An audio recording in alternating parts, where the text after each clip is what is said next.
Selamat siang, salam sejahtera untuk kita semuanya. Bapak Ibu sekalian yang kami hormati, para pemirsa televisi dimanapun berada, kami ingin menyampaikan beberapa hal mengenai koordinasi pelaksanaan pembatasan sosial berskala besar yang baru saja dikeluarkan peraturan pelaksanaannya oleh Menteri Kesehatan Republik Indonesia melalui Permenkes nomor 9 tahun 2020. Beberapa daerah memang telah mulai mengajukan status PSBB kepada pemerintah dan sampai saat ini baru disetujui untuk pemberlakuan PSBB di DKI Jakarta. Saat ini pula PSBB yang akan segera ditetapkan pengaturan atau pemberlakuannya oleh DKI Jakarta sedang dikoordinasikan oleh pemerintah Provinsi DKI Jakarta dengan beberapa daerah yang di sekitar DKI Jakarta, Jawa Barat yang terdiri dari Bekasi, Bogor, Depok, serta dari Banten, yaitu dari Tangerang dan Tangerang Selatan. Peraturan pemberlakuan ini segera akan diselesaikan dan akan diberlakukan di DKI Jakarta. Sebelumnya kami juga ingin mengulang untuk pengetahuan bagi pemerintahan daerah yang juga ingin memberlakukan pembatasan sosial berskala besar, di mana mekanismenya yang untuk daerah yang ingin mengajukan PSBB yang pertama adalah mengajukan atau menyiapkan beberapa hal sebelum mengajukan kepada pemerintah, dalam hal ini Kementerian Kesehatan berkoordinasi dengan gugus tugas nasional. Beberapa kesiapan diantaranya sebelum mengajukan adalah dasar-dasar pertimbangan dengan kriteria yang sudah ditentukan. Ya, beberapa kriteria diantaranya adalah jumlah dan kasus kematian serta adanya epidemiologi di tempat lain yang berkoneksi dengan daerah yang akan mengajukan PSBB. Di samping itu juga menyiapkan data-data dukung yang diperlukan, ya. Misalnya peningkatan data mengenai peningkatan kasus menurut waktu dan kurva epidemiologi. Ini membutuhkan kajian dari pemerintahan daerah, termasuk penyebaran dan peta penyebaran menurut kurva waktu. Jadi bisa dihitung kecepatan penyebarannya serta kejadian transmisi lokal yang disebabkan oleh penyebaran serta hasil tracing atau tracking penyelidikan epidemiologi yang menyatakan ada penularan dari generasi kedua dan generasi ketiga. Data ini disiapkan dengan baik sebagai bahan pertimbangan. Di samping itu juga pemerintahan daerah juga harus menghitung kesiapan melalui beberapa hal, ya. Di antaranya adalah pemerintahan daerah harus menghitung ketersediaan kebutuhan hidup dasar bagi masyarakat.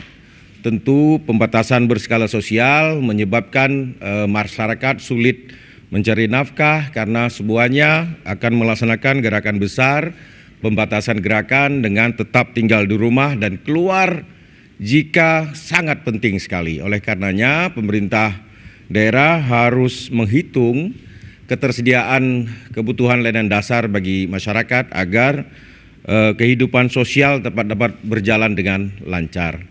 Yang kedua juga pemerintah daerah harus menghitung kebutuhan sarana prasarana kesehatan, ya.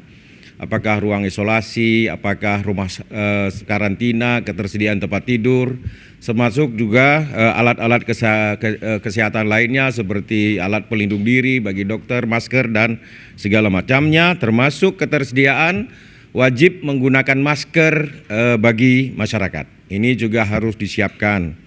Kemudian juga pemerintah daerah harus menghitung karena sudah ada instruksi untuk melakukan realokasi bagi pemerintah daerah terhadap 3 kegiatan utama bagi pemerintahan daerah.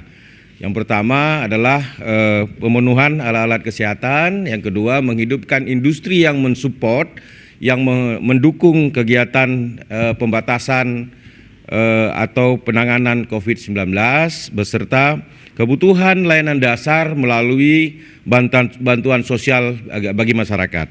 Anggaran ini sudah diinstruksikan oleh Menteri Dalam Negeri, juga berdasarkan dengan surat edaran yang sudah dikeluarkan oleh Menteri Dalam Negeri. Anggaran ini harus dinyatakan dalam komitmen anggaran yang sudah diwujudkan dalam perubahan alokasi. Kemudian juga harus disiapkan juga operasionalisasi jaringan pengaman sosial. Jika anggarannya sudah tersedia, kemudian juga masyarakat yang akan disasar dengan social safety net harus sudah dapat diidentifikasi.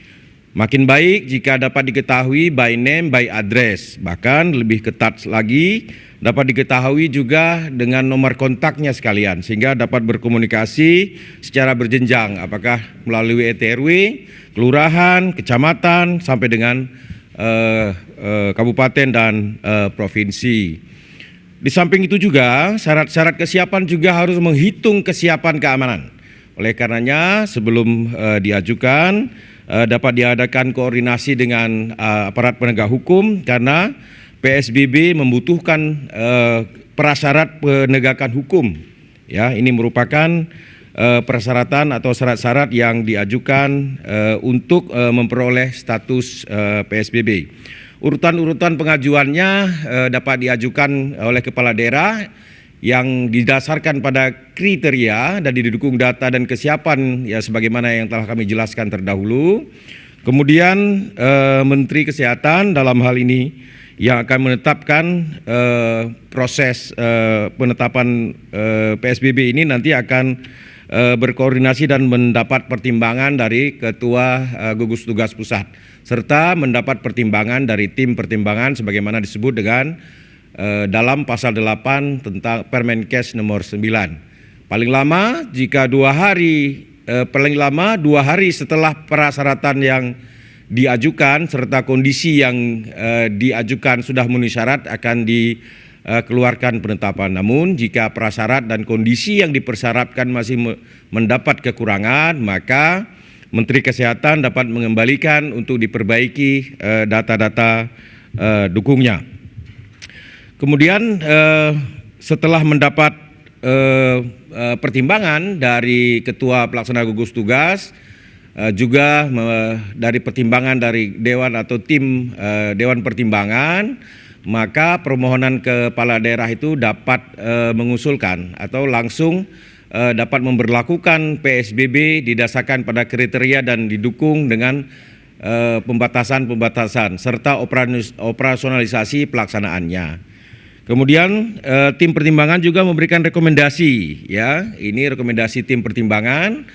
Jika kriteria atau data dukung yang diajukan daerah ternyata masih terdapat pertimbangan-pertimbangan, maka Dewan Pertimbangan akan memberikan pertimbangan kepada Menteri Kesehatan, kepada Ketua Gugus Tugas, sehingga keputusan daripada Menteri Kesehatan segera dapat dieksekusi. Kami juga perlu sampaikan bahwa pemberlakuan PSBB sangat berkaitan langsung dengan daerah sekitarnya. Ya, sebagai contoh, DKI Jakarta yang merupakan ibu kota negara memiliki keterkaitan dengan daerah sekitarnya. Ya, Bogor, Depok, Bekasi, Tangerang Selatan, serta daerah-daerah lainnya. Ya, DKI Jakarta tidak memiliki industri yang besar, namun beberapa industri ini mengalirkan bahan-bahan material ke DKI Jakarta. Oleh karenanya nanti daerah yang akan memberlakukan pembatasan sosial berskala besar ini harus menghitung. Satu hal yang harus dijamin adalah pasukan logistik, pasukan alat-alat, pasukan bahan-bahan dalam rangka penanganan COVID-19 ini tidak terganggu. Kemudian juga mobilitas orang yang akan melintasi antar wilayah ini juga dijamin serta diberi keterangan-keterangan kenapa harus orang melintas dan kenapa harus orang keluar rumah. Oleh karenanya dalam pembatasan berskala besar tetap kami anjurkan semua orang, semua masyarakat yang tidak memiliki kepentingan yang kuat untuk keluar rumah tetap tinggal dalam rumah, kecuali beberapa pihak yang menjalankan tugas yang dengan terpaksa atau karena tugas harus keluar rumah. Ini beberapa penjelasan yang dapat kami sampaikan di dalam proses koordinasi antara pemerintah daerah dan koordinasi pula dengan pemerintah pusat. Oleh karenanya, Bapak Ibu sekalian yang saya hormati, beberapa pesan. PSBB ini tujuan utamanya adalah penghentian dengan segera penyebaran yang luas bagi penyakit COVID-19 ini. Oleh karenanya, tetap stay at home, tetap tinggal di rumah, bekerja dari rumah, belajar di rumah. Dan jangan lupa, cuci tangan dengan sabun dan air mengalir minimal 20 detik. Gunakan masker untuk semua. Selalu menggunakan masker apabila berada di tempat umum. Jaga jarak aman 1 sampai dengan 2 meter. Ya, kemudian tetap ya, karena ini merupakan kelanjutan dari social distancing dan physical distancing, maka stay at home merupakan solusi paling baik. Belajar di rumah, bekerja di rumah, beribadah dari rumah. Dan satu hal lagi, jangan mudik. Sejauh mungkin jangan mudik. Mari kita sayangi saudara-saudara kita di kampung. Mari kita sayangi orang tua kita di kampung. Untuk kali ini saja, jangan mudik. Tetap produktif ada di rumah, di tempat kediaman kita semua.